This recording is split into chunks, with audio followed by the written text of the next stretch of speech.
Hello and welcome to WION Live Broadcast from Washington, D.C. I'm Simon Marks, and these are the headlines of this Tuesday.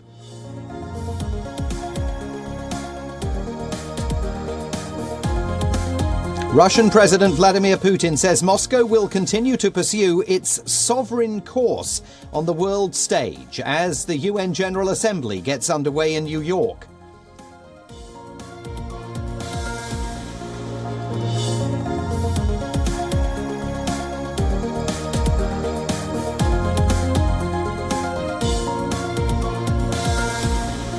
Moscow-backed separatists in Ukraine's eastern Donbass region say they will hold a referendum on becoming part of Russia later this month.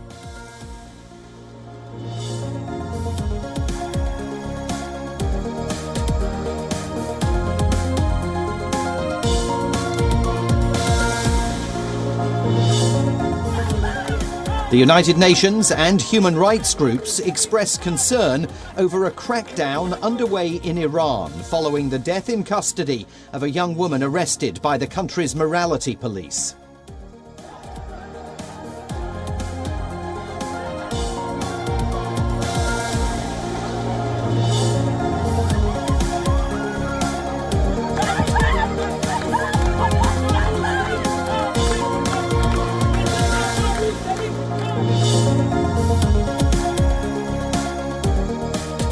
British unions launch legal action against the UK government over a new law that allows agency staff to replace striking workers.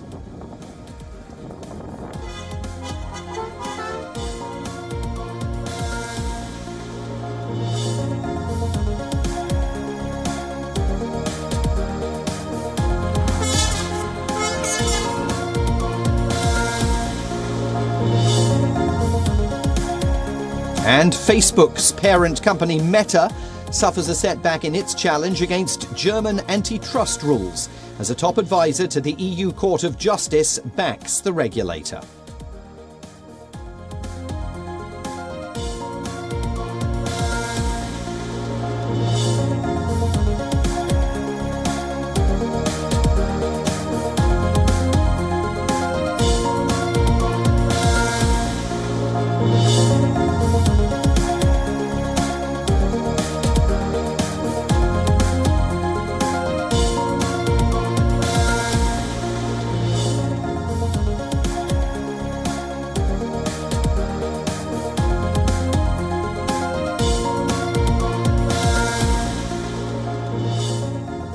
The 77th session of the United Nations General Assembly has begun in New York City. Today is the first big day with speeches underway from 15 countries, including Brazil, Turkey, Qatar, Finland and France.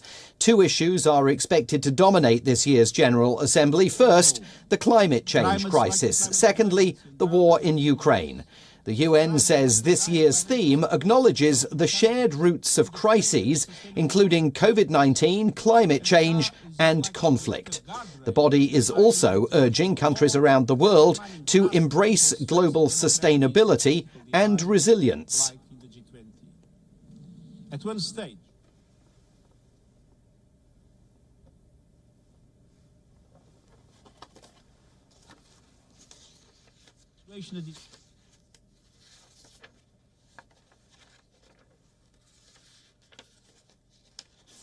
each peril is pushing the Sustainable Development Goals further out of reach.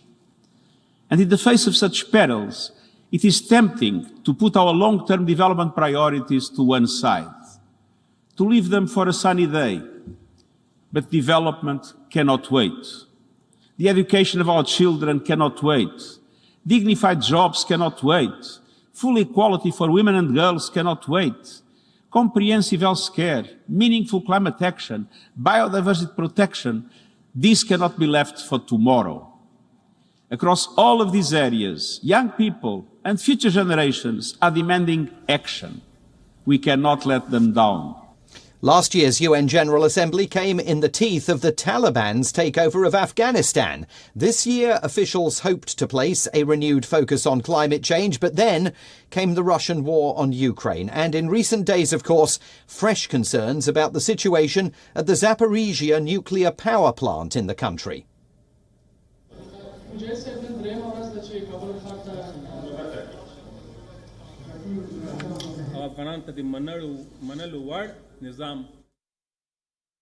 Let me use this opportunity finally to talk about the situation around the Zaporizhia nuclear power plant.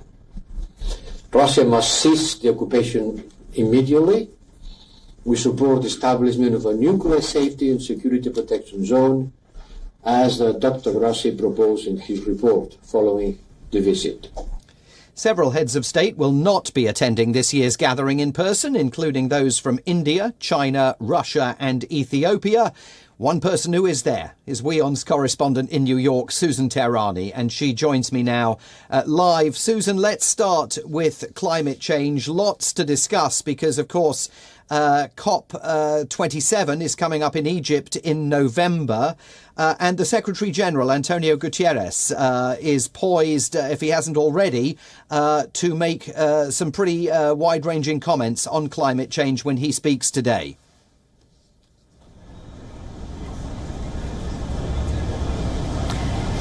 Absolutely, Simon.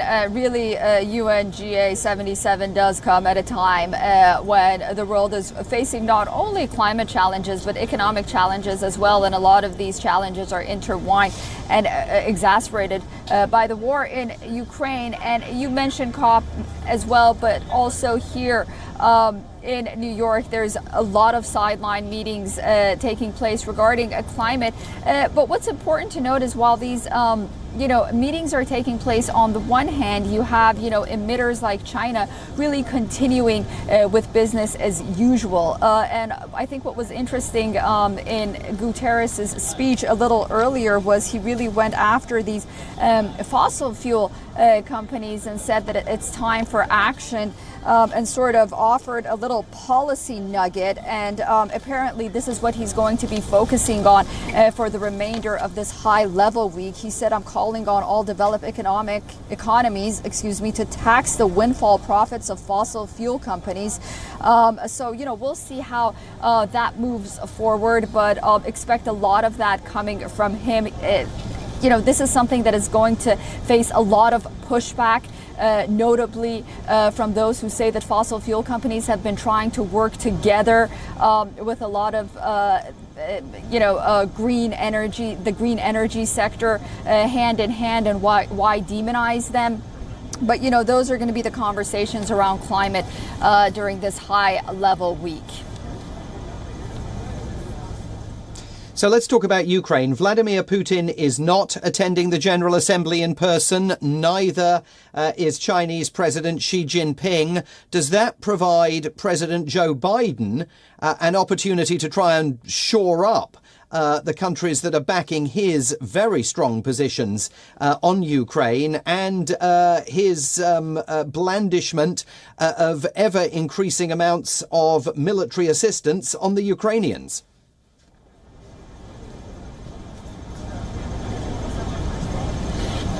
Yeah, it's very interesting. I mean, I think it's, many here agree that it's, we have to take this meeting and this gathering, although it's the first in-person gathering in 3 years, with a grain of salt. How much attention is going to be given to the words that are spoken at the podium here during the General Assembly and these sideline meetings is yet to be seen, and what will come out of it. But I think what's more important right now is sort of these bargainings that are going to be taking place bilaterally because of the fallout of the war in Ukraine and Russia's invasion, because each country really unilaterally is facing a lot of damage. You see Europe on the energy front, and you see the most vulnerable countries on the economic front, the food insecurity front, and then you see the global community really again facing that kind of brunt of uncertainty when it comes to geopolitics.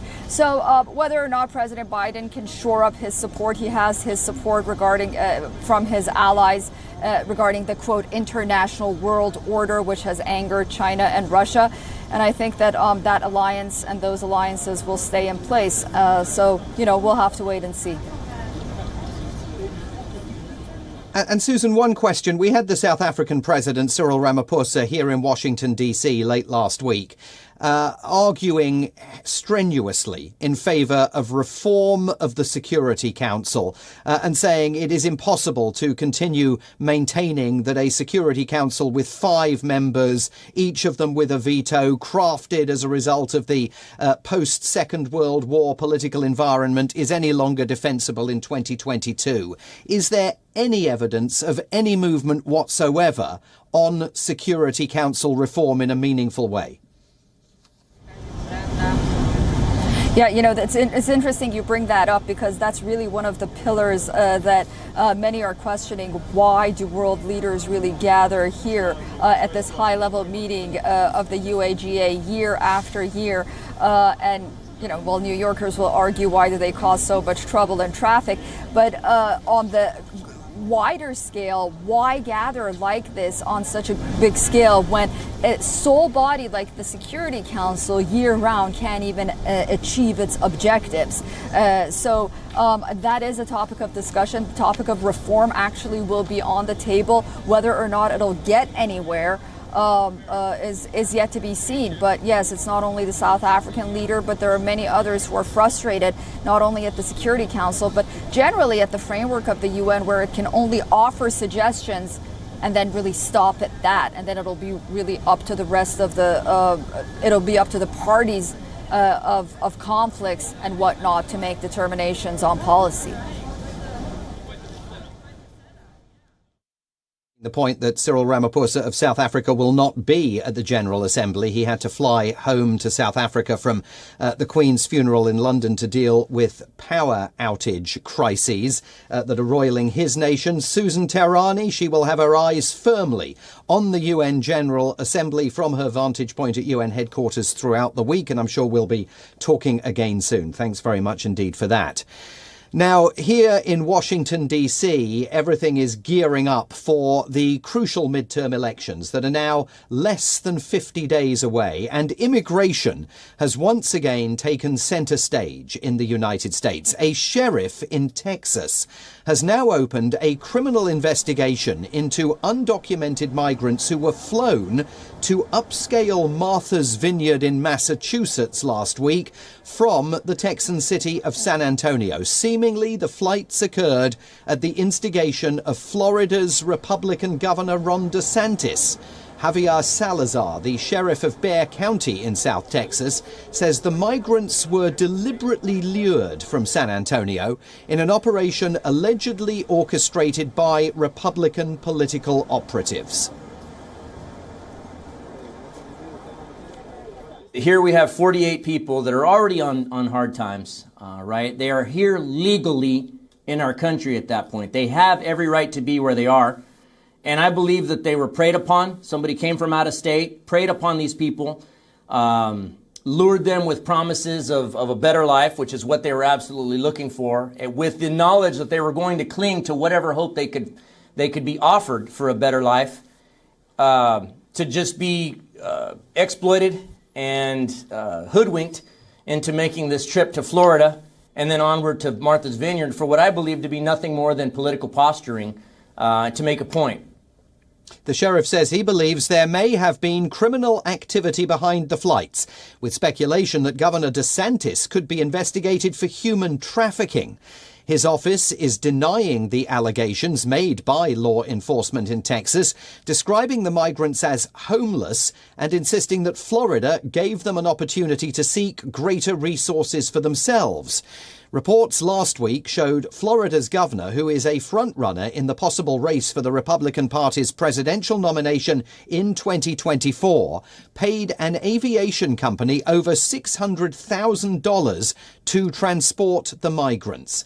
The Biden administration has slammed the move, the White House press secretary accusing Republicans of using migrants in America as political pawns. We are in the job you're doing the first 6 months. The pandemic. I know folks are watching the number of cases rising again and wondering, quite frankly, what it means to them. But overall, COVID-19 deaths are down dramatically, and these last 6 months. After Prime Minister Shehbaz Sharif's admission of Pakistan's dire state, reports have emerged suggesting that Moscow has extended a helping hand to Islamabad. According to media reports, a possible oil deal is in the works. Shehbaz Sharif reportedly had 3 meetings with Russian President Vladimir Putin, held on the sidelines of the Shanghai Cooperation Organization summit in Uzbekistan last week. Pakistan imports oil from Gulf countries. In the past as well, Saudi Arabia and the UAE have supplied Pakistan with oil on a deferred payment basis. Experts believe that if a similar deal is now struck with Russia, it may strain Islamabad's ties with Washington. Flood-torn Pakistan has been reeling under a crippling economic crisis, record-high inflation and limited foreign exchange reserves. The citizens of the country are battling skyrocketing prices, even for the most basic commodities.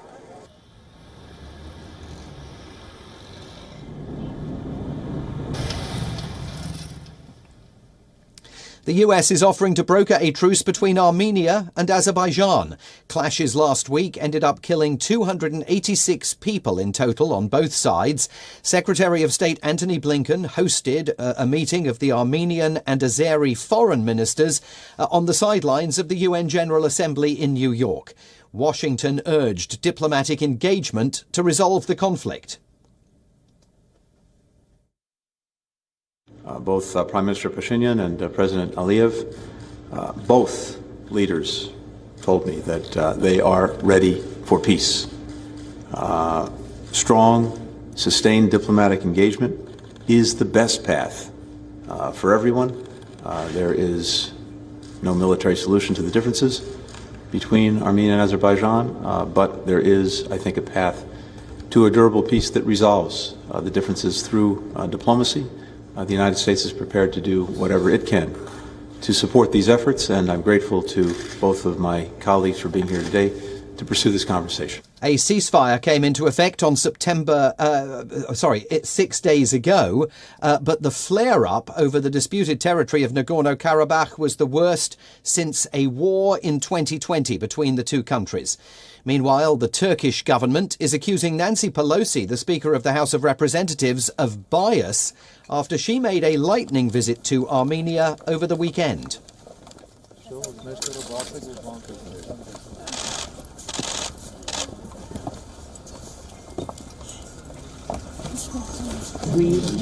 Our delegation have been very outspoken in saying that this was initiated by the Azeris and that there has to be recognition of that and how that will stop. What we have been learning on this visit is some of the challenges that were presented by the so-called peace agreement coming from the conflict in resolution of the conflict in 2020. Armenia and Azerbaijan have been locked in a decades-long conflict over Nagorno-Karabakh, an Armenian-populated enclave of Azerbaijan. The former Soviet republics have fought 2 wars so far, one in the 1990s and another 2 years ago.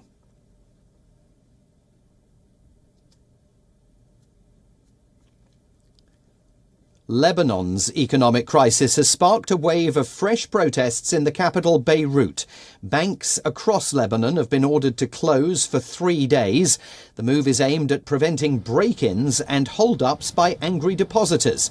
Lebanon has seen recent incidents where depositors tried forcibly to withdraw their savings. On Monday, hundreds... عبد الرحمن زكريا عبد الرحمن ومحمد رستم يلي هن ضحية هيدا النظام المصرفي، هيدا النظام يلي دمر كل مواطن لبناني ودمر المودعين ودمر كل مواطن له حق جوا البنوك. The latest woes have severely impacted the country's currency as well. The value of the Lebanese pound hit a record low against the US dollar in the black market. The Lebanese pound has effectively lost 95% of its black market value in the last 2 years. Experts say that decline was due to rising demand for dollars on the black market, triggered by the government lifting state subsidies on many goods, including fuel. The United Nations says 4 out of every 5 Lebanese are now living in poverty. The West Asian country is seeking a bailout from the International Monetary Fund in a bid to contain the crisis. For more on all of this, WION's correspondent Khadi Francis sent us this report. The situation in Lebanon is very unstable right now. Banks are closed. Protesters have descended back to the streets. The country is looking at a political void as politicians did not choose a name to succeed President Michel Aoun, who supposedly leaves his presidential seat in the end of next month. Also, the maritime border dispute between Lebanon and Israel over gas has not seen an end, and the drumbeats of war are soaring in the country. The Lebanese pound has reached an all-time low, 40,000 Lebanese pounds approximately versus $1, whereas it was about 1,500 Lebanese pounds versus the dollar in 2019. Around 95% of its value has been lost since the beginning of the crippling economic crisis. With less than 2 months to go before Israel's general election, Iran remains a key campaign issue for the ruling coalition and also for the opposition. WION's Middle East correspondent Jodie Cohen sent us this report. Despite intensive meetings and negotiations over the past few weeks, the Iranian nuclear deal appears to be on hold until mid-November, with the UN's nuclear watchdog saying it cannot assure the nature of Tehran's nuclear program. However, the deal, although stalled, is still very much in the pipeline. It's clear the Iranian deal is not going to be signed in the next week or two, but I don't think it's dead. Unfortunately, the political momentum behind it is strong. And I think once we get towards the end of the year and the elections in Israel and the elections in the United States are behind us, it's possible that this deal will start moving ahead again. Israel is making the most of the stalled negotiations to continue pressing for the longer, stronger deal that it favours. As part of the campaign, Defence Minister Gantz met the UAE's Foreign Minister, and Prime Minister Lapid has a series of meetings at the UNGA, with Iran at the top of the agenda. Israel would also be pursuing this agenda on the sidelines of the session. Earlier, ignoring Israel's objections to Iran's participation at the UNGA, the US granted President Raisi a visa to travel to New York for the General Assembly session. With elections in Israel in November, Lapid's supporters will point to his apparent success in stopping the nuclear deal from having been signed. However, his detractors will point to the fact that negotiations may still resume in November after the US midterms and after the Israeli elections. What is certain, however, is that Iran will play a key role in Israel's election campaigns. This is Jodie Cohen for WION. World is One. Woody Allen has denied reports that he is retiring. This comes after a widely circulated article in a Spanish newspaper quoted him saying that his current film would be his last. A representative for the 86-year-old director released a statement saying Woody Allen never said he was retiring. However, he did say that he was thinking about not making films, as making films that go straight or very quickly to streaming platforms is not so enjoyable for him. The director is currently filming his 50th movie. It's called Wasp 22, and this isn't the first time that he's discussed the possibility of stepping back from the movie business. In a conversation with Alec Baldwin in June, Allen said he plans to direct 1 or 2 more films, but also said the thrill is largely gone because of the decline of the theatrical experience. A deeply controversial filmmaker due to allegations that he sexually abused his daughter, allegations that he denies, Allen is still considered one of the best in the movie-making business, with masterpieces including Annie Hall, Manhattan, Radio Days and The Purple Rose of Cairo.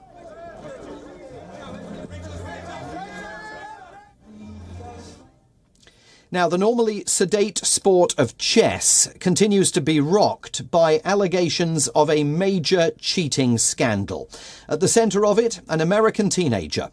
The cheating allegations have been reignited after reigning world champion Magnus Carlsen resigned from an online game against the teenager, 19-year-old Hans Niemann. The duo were playing in the Julius Baer Generation Cup. After making just one move with his black pieces, the five-time world champion turned off his camera, while Niemann, who had made two moves with his white pieces, also soon followed suit. The game was being live-streamed on chess24.com, and Carlsen's abrupt move even left commentator and Indian Grandmaster Tanya Sachdev perplexed. Just last week, Niemann and Carlsen were competing in an over-the-board chess game at the Sinquefield Cup in St. Louis. Carlsen was the highest-ranked player in the 10-man tournament, while Niemann was the lowest. The Norwegian entered the match on a 53-game unbeaten streak in classical over-the-board to a stunning defeat to 19-year-old Niemann. The next day, Carlsen withdrew from the tournament and put out a cryptic tweet quoting football manager Jose Mourinho, in which the Portuguese said, "If I speak, I am in big trouble." Carlsen's move prompted widespread speculation of cheating in the chess community, eventually culminating in claims that Niemann had used a remote-controlled device and chess AI in a bid illegally to defeat Carlsen. Many in the game, including former world number 2 Hikaru Nakamura, have questioned Niemann's integrity, but Niemann has denied the recent allegations and claims that Carlsen was just embarrassed to lose to him. But the American Grandmaster has admitted he has cheated in online chess matchups in the past.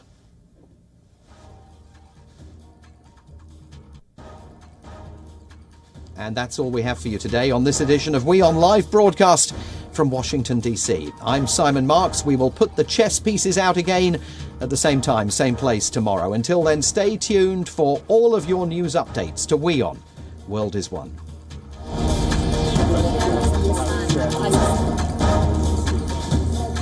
There are many other...